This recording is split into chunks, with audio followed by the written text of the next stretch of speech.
ख्रिस्ट येशूको पवित्र नाममा सबैलाई जय मसीह। आउनुहोस् हामी मर्कुसको किताबलाई हेर्ने क्रममा छौँ। तपाईहरुले मसँगै मर्कुसको 10 अध्याय निकाल्न सक्नुहुनेछ। आज हामी मर्कुस 10 अध्यायको 13 देखि 31 पदलाई हेर्नेछौँ। आउनुहोस् वचन हेर्नुभन्दा अघि परमेश्वरको समयमा जाउँ। स्वर्गीय पिता, हामी तपाईलाई धन्यवाद दिन्छौँ। फेरि पनि हामी तपाईका मानिस तपाईको वचन सुन्न, तपाईको वचन ग्रहण गर्न, तपाईको वचनबाट सिक्न र तपाईको वचन अनुसार जीवन जिउन फेरि पनि बेला भएका छौँ। हामीहरूको हृदयमा तपाईँ स्वयं बोल्नुहोस् तपाईको पवित्र आत्माद्वारा र हामीहरूलाई सिकाउनुहोस्, सच्याउनुहोस् र धार्मिकतामा तालिम दिनुहोस्। हे परम प्रभु, मेरा चट्टान, मेरा उद्धारक, मेरो मुखको शब्दहरू, मेरो हृदयका ध्यान तपाईको दृष्टिमा ग्रहण योग्य हुन्। येशू ख्रिस्टको उच्च अनि पवित्र नाममा आमेन। प्रियहरू, हामीहरूले गत हप्ता हेरेका थियौँ विवाह ख्रिस्ट केन्द्रित हुनुपर्छ भन्ने कुरालाई हामीहरूले हेरेका थियौँ। आज स्वर्गीय को पस्न सक्छ भन्ने दोस्रो भागलाई हामी हेर्नेछौँ र आजको चाहिँ हामीहरूले एउटा धनी मानिसबाट सिक्नेछौँ, स्वर्गीय को पस्न सक्छ। यो प्रश्न सबै मानवले गर्ने गर्छ र आफ्ना आफ्नै तरिकाबाट स्वर्गीय अनन्त जीवन कमाउने प्रयास गर्छ। म सानो छँदादेखि नै हिन्दू परम्पराको कडा अनुशासनमा हुर्किएको मानिस हो। प्रिय बाबा आमाले मलाई ढाट्नु हुँदैन, छल्नु हुँदैन, चोर्नु हुँदैन, असभ्य शब्द बोल्नु हुँदैन, लडाईँ झगडा गर्नु हुँदैन र हत्या गर्नु हुँदैन जस्ता यस्ता खालका पाप गर्नु हुँदैन भनेर, नभएदेखि गरियो यस्ता खालका पाप भनेदेखि यस्ता पापले मानिसलाई नर्क पुर्याउँछ भन्ने गर्नुहुन्थ्यो। त्यसैले सानैदेखि कडा अनुशासनभित्र रहेर स्वर्गीय अनन्त जीवन कमाउन, पुण्य कमाउने जस्तै व्रत, पूजापाठ, दान, धर्म र असल र राम्रा कर्म गर्न बाबा आमाले मलाई हौसला र उत्साह दिने गर्नुहुन्थ्यो। घर गाउँ र समाजमा मिलनसार हुनुपर्छ भन्नुहुन्थ्यो, सहयोगी हुनुपर्छ भन्नुहुन्थ्यो, नम्र र दानी हुनुपर्छ भन्नुहुन्थ्यो, भद्र हुनुपर्छ भनेर चाहिँ बाबा आमाले निरन्तर सिकाउने गर्नुहुन्थ्यो। सायद यो अनुभव मेरो मात्रै नहुन सक्छ, सायद तपाईको पनि अनुभव हुन सक्छ। तपाईले पनि सिकेको हुनुहुन्छ होला बाबा आमाले भनेका कुराहरू, हैन? किनभनेदेखि स्वर्गीयको अनन्त जीवन कमाउन सकिन्छ भन्ने हेतुले सोचाइमा यी सबै कुराहरू चाहिँ आमा बाबाले सानै केटाकेटीदेखि नै मानिसहरूलाई सिकाउने गर्छन्। एक दिन तपाईँ र म जस्तै सोचाइ राख्ने र धर्म कर्म गर्ने एक धनी मानिसले येशू प्रभुसँग आएर यसरी सोध्यो, हे असल गुरु, अनन्त जीवन प्राप्त गर्नलाई मैले के गर्नुपर्छ? हे असल गुरु, अनन्त जीवन प्राप्त गर्नलाई मैले के गर्नुपर्छ भनेर सोध्यो। अनि येशू प्रभुले उसलाई मर्कुस 10 अध्यायको 17 देखि 19 पदमा त्यहाँनिर हेर्नु भनेदेखि येशू प्रभुले भन्नुभयो, तिमी किन मलाई असल भन्छौ? एकमात्र परमेश्वर बाहेक अरू कोही असल छैन। तिमी आज्ञाहरू त जान्दछौ, अर्थात् हत्या नगर्नु, व्यभिचार नगर्नु, नचोर्नु, झुटो गवाही नदिनु, नठग्नु, आफ्ना बुबा र आमालाई आदर गर्नु। अघि मैले भने जस्तै सबैका बाबु आमाले चाहिँ आफ्ना छोराछोरीहरूलाई यी कुराहरू सानैदेखि सिकाउने गर्दछन् र हामीहरूले सिकेकै कुरा। अनि त्यो व्यक्तिले, त्यो धनी मानिसले येशू प्रभुका कुरा सुनेर त्यो धनी मानिसले भन्यो, गुरुज्यू, यी सबै त मैले मेरो युवा अवस्थादेखि नै पालन गरेको छु। म जस्तै रहेछ अथवा तपाईँ जस्तै रहेछ। युवा अवस्थादेखि नै उसले चाहिँ चोर्ने, ढाट्ने, छल्ने, हत्या गर्ने, व्यभिचार गर्ने जस्ता कुनै पनि नराम्रा, कुनै पनि असभ्य कुराहरू, कुनै पाप कर्महरू उसले गर्नु रहेछ। सो सानैदेखि अति नै अनुशासनमा हुर्केको मानिस रहेछ। धनी मानिस तपाईँ र म जस्तै सानैदेखि अति नै अनुशासित रहेछ। हत्या, व्यभिचार, चोर्ने, झुट गवाही नठग्ने जस्ता पाप उसले गरेको रहेन रहेछ। आफ्ना बुबा र आमाले सिकाए अनुसार अनुशासित भएर जीवन जिउँदो रहेछ, आफ्ना बाबुआमाको आज्ञा पालन गर्दो रहेछ र आज्ञाकारी भएर बाबुआमाको आदर पनि गरेको हामी पाउँछौँ। उसले पक्कै पनि त्यो धनी मानिस तपाईँ र म जस्तै व्रत, पूजापाठ, दान धर्म जस्ता असल र राम्रा कर्म गर्ने व्यक्ति थियो। आफू धर्मी, अनुशासित र राम्रो भलाद्मी व्यक्ति भएकोमा पक्कै पनि ऊ अति नै गर्व गर्थ्यो। आफू राम्रो र धर्मी मानिस हुँ भन्ने थाहा हुँदाहुँदै त्यो धनी मानिसले येशू प्रभुलाई, हे असल गुरु, अनन्त जीवन प्राप्त गर्न मैले के गर्नुपर्छ भन्ने प्रश्न किन सोध्यो त? किन उसले त्यो प्रश्न सोध्यो? अनन्त जीवन प्राप्त गर्न मैले के गर्नुपर्छ भनेर उसले किन सोध्यो? येशू प्रभुले उसका प्रश्नको कस्तो उत्तर दिएको त्यो धनी मानिस चाहन्थ्यो तपाईको विचारमा? येशू प्रभुले उसलाई के भन्नुहुन्छ भन्ने उसले अपेक्षा राखेको थियो होला। तपाईँ र म कुनै राम्रो काम गर्छौं तब मानिसले हाम्रो राम्रो कामको प्रशंसा गरेको चाहन्छौं। धनी मानिस पनि येशू प्रभुबाट प्रशंसा चाहन्थ्यो, स्याबासी चाहन्थ्यो। तिमीले अनन्त जीवन प्राप्त गर्नलाई यो भन्दा धेरै अरु केही गर्नु पर्दैन भनेर चाहिँ येशू प्रभुले भनेको उ चाहन्थ्यो। तर उसले सोचेको र अपेक्षा गरेको उत्तर येशू प्रभुबाट उसले पाएन। हामीले गरेको राम्रो कामको मानिसहरूले प्रशंसा गरेनन्, स्याबासी दिएनन्, बरु अझै राम्रो गर्न सल्लाह दिए भने मैले गरेको कामको यिनीहरूले वास्तै गरेनन् भनेर हाम्रो मन खिन्न हुने गर्छ, हाम्रो मन दुख्ने गर्छ। येशू प्रभुले धनी मानिसलाई 21 पदमा हेर्नुस्, प्रशंसा गर्नु भएन, उसको प्रशंसा गर्नु भएन, स्याबासी दिनु भएन, बरु माया गरेर भन्नुभयो, तिमीलाई अझ एउटा कुराको अभाव छ। जाऊ, घर जाऊ र तिम्रा जे जति छन् बिक्री गर र गरिबीहरूलाई देऊ र तिमीलाई स्वर्गमा सम्पत्ति हुनेछ, अनि आएर मेरो पछि लाग। परिणाम, येशू प्रभुको कुराले त्यसको अनुहार उदासिलो भयो र त्यो दुखित भएर गइहाल्यो। किनभने त्यससित धेरै सम्पत्ति थियो, धन सम्पत्ति थियो, त्यससित धेरै धन सम्पत्ति थियो, अथवा त्यो व्यक्ति अति नै धनाढ्य मानिस थियो। स्वर्गीय पस्न र अनन्त जीवन प्राप्त गर्न कसले सक्छ त? यी दुई झुण्ड मानिसहरू स्वर्गीय पस्न र अनन्त जीवन प्राप्त गर्न सक्दैन। पहिलो झुण्ड धनको लोभी, दोस्रो झुण्ड सम्बन्ध प्रेमी।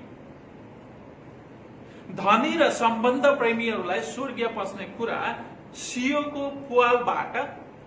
पुलबाट ऊँटलाई छिर्न प्रयास गरे जस्तै हो, ऊँटलाई छिराउन प्रयास गरे जस्तै हो। न त ऊँट सियोको पुवालबाट छिर्छ, न त धनी र सम्बन्ध प्रेमी स्वर्गीय पस्छ। किनभने धनीको धन परमेश्वर हुन्छ भने सम्बन्ध प्रेमीको सम्बन्ध परमेश्वर हुन्छ। धन र सम्बन्धलाई अथवा नातालाई आफ्नो परमेश्वर सम्झिने मानिसहरू स्वर्गीय पस्न र अनन्त जीवन प्राप्त गर्न सक्दैन। स्वर्गीय प्रश्न र अनन्त जीवन प्राप्त गर्न येशू प्रभुमा विश्वास गरेर मात्र हुँदैन। स्वर्गीय जीवन पस्न अथवा अनन्त जीवन प्राप्त गर्न मूल्य चुकाउनु पर्छ। प्रिय, मूल्य चुकाउनु पर्छ। एउटा सत्य घटना तपाईहरुलाई म भनौं, एउटा सत्य घटना। दुई क्रिस्चियन मण्डलीमा आराधना गर्ने अगुवा थिए। उनीहरू अति नै विश्वासमा स्थिर देखिन्थे, अटल देखिन्थे, परमेश्वरमा अति नै हुर्किँदै गरेको आत्मिक जीवनमा चाहिँ अति नै हुर्किएको जस्तो महसुस हुन्थ्यो उनीहरूलाई देख्दाखेरि। तर केही वर्षपछि एउटाले सम्बन्धको लागि येशूलाई त्याग्यो अथवा नाताको लागि येशूलाई त्याग्यो र अर्कोले परिवारले धनबाट दखल गरिदिने धम्की दिएकोमा येशूलाई त्याग्यो। दुवैजनाले येशूलाई त्यागे, किनभने दुवैको लागि येशू ख्रीष्ट भन्दा सम्बन्ध र धन प्यारो भयो, नाता र धन प्यारो भयो, धन र आफ्ना आफन्तहरू प्यारा भए। उनीहरूले सम्बन्ध र धनलाई आफ्नो परमेश्वर बनाए। दुवैले येशू प्रभुको लागि सम्बन्ध र धनको अथवा नाता र धनको मूल्य चुकाउन सकेन। उनीहरूलाई स्वर्गीय र अनन्त जीवन भन्दा प्यारो क्षणिक धन र आफ्ना आफन्त नातेदारहरू भए। साँचो क्रिस्चियन र झुटो क्रिस्चियनको पारक समयमा, समस्यामा राम्रो समय हुँदा होइन, नराम्रो समयमा हुन्छ। जब सतावट आउँछ, जब कुनै समस्याहरू जीवनमा आउँछन्, जुन बेला चाहिँ मानिसले ख्रीष्टको पछि लाग्दा कुनै मूल्य चुकाउनु पर्ने दिनहरू आउँछन्, त्यतिखेर साँचो र झुटो क्रिस्चियनको पारक हो।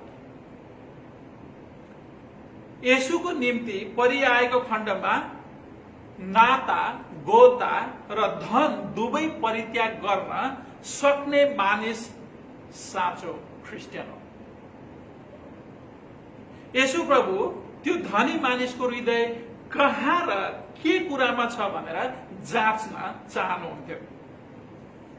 त्यसैले उहाँले भन्नुभयो, तिमीले उनलाई चाहिँ फ्रेम गर, उहाँले भन्नुभयो तिमीले एउटा काम गर्नै बाँकी छ, जाऊ तिम्रो धन सम्पत्ति बेच र गरिबलाई बाँडिदियो। परमेश्वरले वास्तवमा, येशू ख्रीष्टले वास्तवमा त्यो धनीको हृदय हेर्न चाहनुहुन्थ्यो। त्यो धनीको हृदय कहाँ छ? के साँच्चै नै उनले अनन्त जीवन पाउन खोजेको हो, अथवा अघि मैले भने जस्तै ऊ येशू ख्रीष्टबाट स्याबास भन्ने चाहन्थ्यो? सो उसको हृदय हेर्न चाहनुहुन्थ्यो परमेश्वरले। त्यसै कारणले गर्दाखेरि उसलाई भन्नुभयो, जाऊ र तिम्रो सम्पत्ति बेचेर के गर, गरिबहरूलाई बाँडिदेऊ र मसँग आऊ, मेरो पछि लाग। किनकि यहुदीहरूलाई दिएको 10 आज्ञा मध्येको पहिलो आज्ञा हो, म बाहेक अरू कुनै देवी देवताहरू नमान्नु। म बाहेक अरू कुनै देवता देवीहरू नमान्नु। धनी मानिसको परमेश्वर चाहिँ को र के थियो त प्रिय? धनी मानिसको परमेश्वर उसको धन सम्पत्ति थियो। धनी मानिसको परमेश्वर उसको धन सम्पत्ति थियो र परमेश्वरको भक्त होइन, ऊ परमेश्वरको भक्त होइन, धन सम्पत्तिको भक्त थियो। ऊ लालची, लोभी र कन्जुस थियो।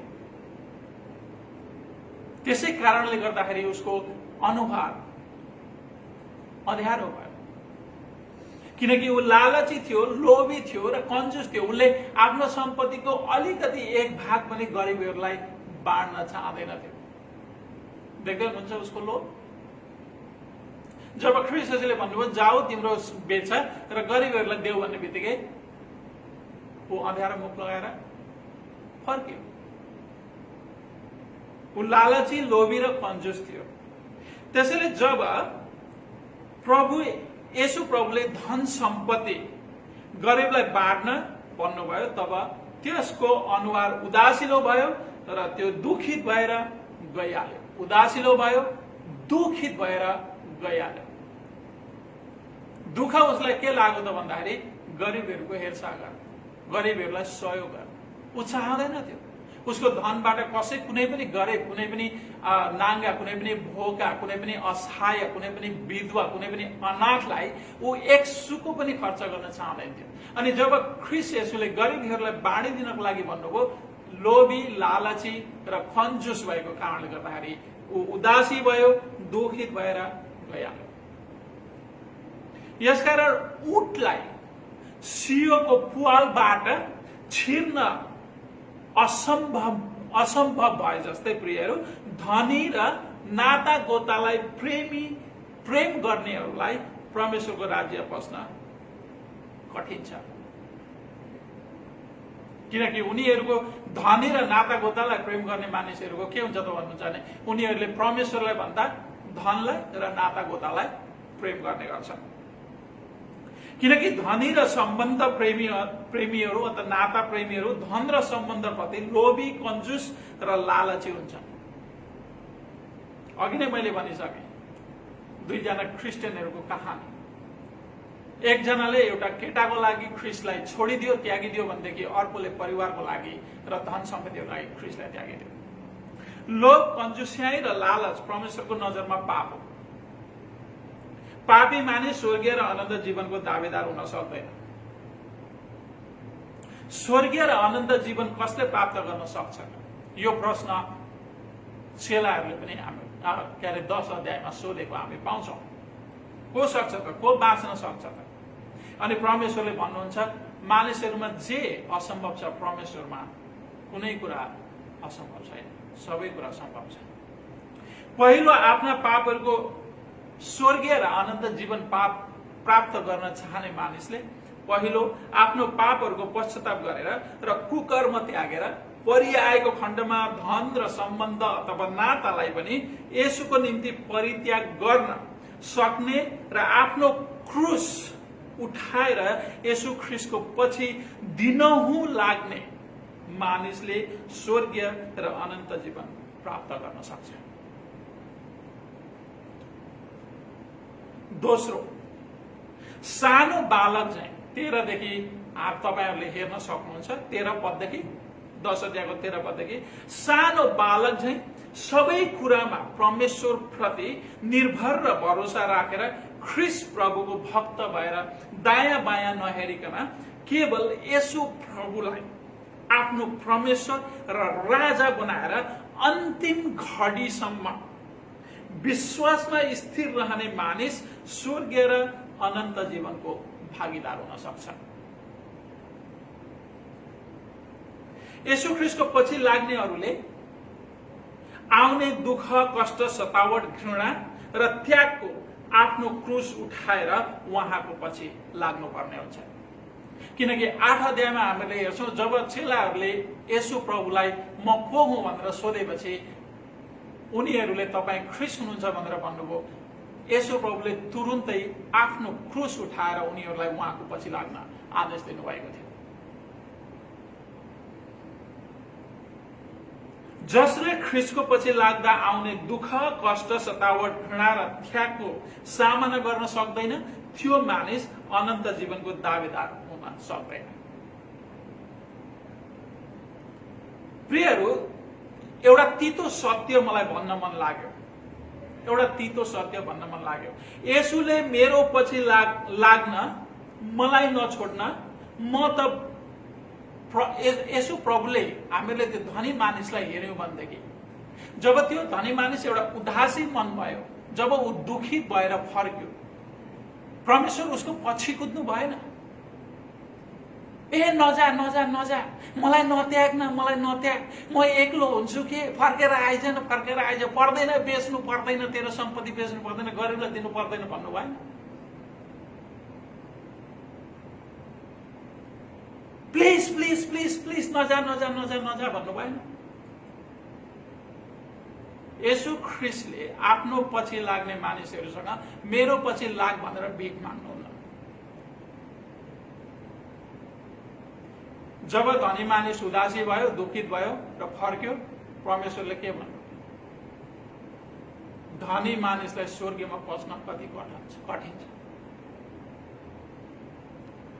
धनी मानिसलाई स्वर्गमा पस्न कति कठिन छ। परमेश्वरले कसैसँग पनि भिख माग्नु, त मेरो पछि लाग्नै पर्छ, त मेरो पछि हिँड्नै पर्छ, त मेरो चेलो हुनै पर्छ, नभएदेखि म एक्लो हुन्छु। न, आफ्नो सम्पूर्ण हृदयले परमेश्वरलाई प्रेम गरेर उहाँको पछि आफ्नो सो इच्छाले लाग्नु पर्ने हुन्छ अनन्त जीवनको लागि। किनकि ख्रीष्ट प्रभुले पनि तपाईँ र मेरो निम्ति सो इच्छाले, आफ्नो इच्छाले कल्वरीको क्रुसमा तपाईँ र मलाई बचाउन आफ्नो प्राण अर्पण गर्नुभयो। धनी मानिसले आफ्नो अनुहार उदासिलो पारेर र दुखित भएर येशू प्रभुलाई छोडेर जाँदा येशू प्रभुले ए पक पक भन्दै उसलाई रोक्ने प्रयास गर्नु भएन र कसैलाई पनि ख्रीष्ट येशूले रोक्ने प्रयास गर्नुहुन्न, किनभने स्वर्गीय जाने र नरक जाने छनौट मानिसको आफ्नो, तपाईँ र मेरो आफ्नो। आरम्भदेखि नै परमेश्वरले मानिसलाई आफ्नो खुसीको छनौट गर्न स्वतन्त्र दिनुभएको छ। प्रियहरू, परमेश्वरले कसैलाई पनि जबरजस्ती गर्नुहुन्न, किनभने परमेश्वर प्रेमी, कृपालु र अनुग्रही हुनुहुन्छ। उहाँले मानिसलाई रोबोट, एउटा रिमोटबाट चलाउने रोबोट बनाउनु भएन आफ्नो अधिकारमा राख्नको लागि अथवा आफूले जे भन्यो त्यो क्यारे मान्नको लागि। नो, उहाँले दिनुभएको स्वतन्त्रतामा पनि हामीले के देख्छौँ त भन्नुहुन्छ भनेदेखि परमेश्वर प्रेमी हुनुहुन्छ, कृपालु हुनुहुन्छ, अनुग्रही हुनुहुन्छ। सो छनौट मानिसको आफ्नो, छनौट मानिसको आफ्नो। तपाईको परमेश्वरको हो प्रिय, तपाईको परमेश्वरको, तपाईको धन सम्पत्ति, जागिर, आफ्ना आफन्त, तपाईँ कसलाई वा कुन कुरालाई पहिलो प्राथमिकता दिनुहुन्छ? परमेश्वरले धन र सम्बन्ध अथवा नाता, आफ्ना आफन्तको विरोध गर्नुहुन्न, उहाँले विरोध गर्नुहुन्न। मान्छे धनी भयो भनेर उहाँ दुखी हुनुहुन्न, अथवा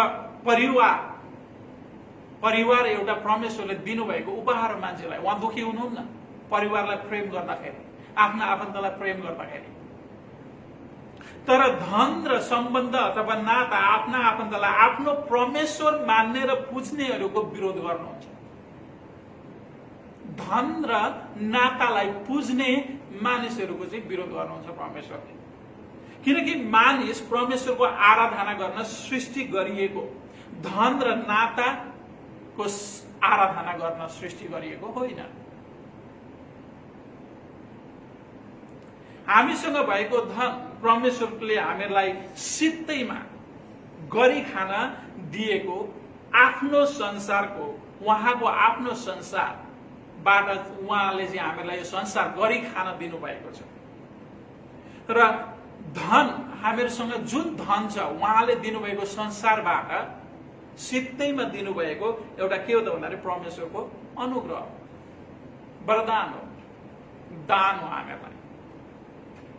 यसकारण क्रिस्चियनहरूले आफ्नो कमाईबाट पहिले परमेश्वरको निम्ति दशंशा भेटी, लोभ, लालच र कन्जुस्याइ नगरी मण्डलीमा दिएर परमेश्वरको महिमा र आराधना गर्नुपर्दछ प्रिय। किनकि जुन धन हामीसँग छ, जुन संसारमा हामी छौँ, त्यो संसार परमेश्वरको हो र त्यो संसारमा हामीले काम गरेर जुन धन कमाएका छौँ त्यसबाट हामीले पहिले परमेश्वरको आराधना गर्नुपर्ने हुन्छ। दोस्रो, क्रिस्चियनहरूले आफ्नो कमाईबाट गरिब, असहाय, अनाथ, विधवा जस्ता आफ्ना क्रिस्चियन आमा बुवा, दाजुभाइ र दिदी बहिनीहरूलाई अनि त्यहाँदेखि पछाडि अरू मानिसहरूलाई पनि जो गरिब छन्, दुखी छन्, जुन असहाय छन्, उनीहरूलाई लोभ, लालच र कन्जुसै नगरी सहयोग गर्नुपर्दछ। आफूले जति सकिन्छ त्यसबाट हामीहरूले सहयोग गर्नुपर्ने हुन्छ। किनभने क्रिस्चियनहरूले अनिश्चित धन सम्पत्तिमा होइन, हामीलाई प्रशस्तसँग उपभोग गर्न दिनुहुने परमेश्वरमा भरोसा राख्नुपर्छ भनेर पावलले तिमोथीको किताबमा भन्दछ। क्रिस्चियनहरूले लोभ, लालच र कन्जुसाइ होइन, दानी र उद्धार चित्त भएर असल र भलाइको काम गर्नुपर्दछ। त्यसैले तिमोथीको किताबमा पावलले भनेका छन्, धनीहरूलाई धनमा आशा राख्न होइन, तर परमेश्वर जो प्रशस्त उपभोग गर्न दिने हुने परमेश्वर हुनुहुन्छ, उहाँमा आस्था राख्न र भएको कमाएको धन सम्पत्तिबाट गरिब, दुखी, अनाथ, विधवा यिनीहरूलाई चाहिँ सहयोग गर्न पावलले अर्थ दिएका छन्। मानव सम्बन्ध अथवा नाता, हाम्रो परिवार, बुबा आमा, दाजुभाइ, दिदी बहिनी, श्रीमान श्रीमती, प्रेमी प्रेमिका, मानिसको एक्लोपन हटाउन परमेश्वरले एक अर्कालाई दिनुभएको एउटा सुन्दर उपहार हो।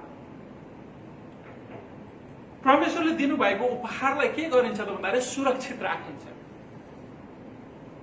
हेर्नुहोस् है त, नातालाई एक अर्काले निस्वार्थ भातृ प्रेम गरिन्छ, आदर गरिन्छ, इज्जत गरिन्छ र सम्मान गरिन्छ नाताको। तर क्रिस्चियनहरूले मानवीय सम्बन्ध नाता अर्थात् मानव भएर मानवको पूजा र आराधना गर्नु हुँदैन, किनभने क्रिस्चियनहरूको परमेश्वर एउटा हुनुहुन्छ र उहाँको मात्र आराधना गर्नुपर्छ, केवल उहाँको मात्र आराधना गर्नुपर्छ। प्रियहरू, पूजा र आराधना उपहारको होइन, उपहार दिने परमेश्वरको गरिन्छ। उपहारको होइन, उपहार दिने परमेश्वरको गरिन्छ। धन र नाता परमेश्वरले हामीलाई दिनुभएको उपहार हो। त्यसैले धनबाट परमेश्वरको सेवा गर्नुपर्छ, नातालाई हामीहरूले संरक्षण गर्नुपर्छ, प्रेम गर्नुपर्छ, निस्वार्थ प्रेम गर्नुपर्छ, भातृ प्रेम गर्नुपर्छ, एकअर्काको मान, इज्जत र सम्मान गर्नुपर्छ।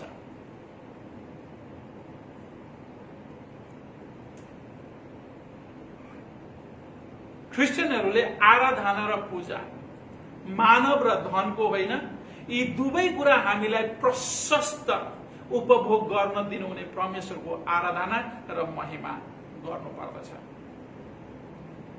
प्रियहरू, अन्त्यमा तपाईलाई प्रश्न, तपाईं के को र कसको आराधना गर्नुहुन्छ? तपाईले आफ्नो धन कसरी खर्च गर्दै हुनुहुन्छ? अनि सम्बन्धसँग कस्तो अथवा नातासँग कस्तो व्यवहार गर्नुहुन्छ? कतै धनी मानिस चाहिँ तपाईं पनि स्वर्गीय र अनन्त जीवन गुमाउने खतरामा त हुनुहुन्न? ख्रीष्ट प्रभुले 10 अध्यायको 14 र 15 पदमा भन्नुभयो, परमेश्वरको राज्य बालकहरूको, परमेश्वरको राज्य बालकहरूको।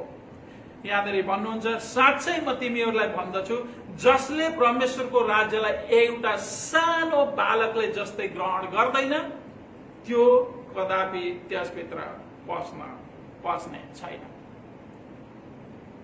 प्रियहरू, हाम्रो परमेश्वर एउटा हुनुहुन्छ र हामीले आराधना गर्ने भनेको उहाँको। अरू जति पनि कुराहरू छ, नातालाई हामीहरूले निस्वार्थ र भातृप्रेम गर्नुपर्छ, इज्जत र सम्मान गर्नुपर्छ। धन, हामीहरूले धनबाट परमेश्वरको सेवा गर्नुपर्छ, तर आराधना र पूजा केवल परमेश्वरको गर्नुपर्छ र निरन्तर आफ्नो क्रुस उठाएर ख्रीष्ट येशूको पछि लाग्नुपर्छ। अनि हामीहरूले स्वर्गीयको सम्पत्ति पाउनेछौँ। आउनुहोस् प्रार्थना। स्वर्गीय पिता, तपाईलाई धन्यवाद छ यो सुन्दर समय तपाईको वचनबाट हामीलाई सिकाउनुभयो, सच्याउनुभयो र धार्मिकतामा तालिम दिनुभयो र हामीलाई फेरि पनि याद दिलाउनु भएको छ। आज हामीसँग भएको धन तपाईले हामीलाई दिनुभएको एउटा दान हो, एउटा उपहार हो। हामीहरूलाई दिनुभएको परिवारहरू तपाईले हामीहरूको निम्ति, हामीहरूको एक्लोपन हटाउनको निम्ति हामीलाई दिनुभएका प्रेमीहरू र उनीहरूलाई हामीहरूले आदर गर्नुपर्छ, सम्मान गर्नुपर्छ भन्ने कुरा हामीले सिक्यौँ र तपाईलाई मात्रै, केवल तपाईलाई मात्रै आराधना गर्नुपर्छ भन्ने कुरा आज हामीले सिकेका छौँ र हामीहरूले सिकेका कुराहरू हामी निरन्तर आफ्नो जीवनमा प्रयोगमा ल्याउन सकौँ र तपाईको महिमा गर्न सकौँ।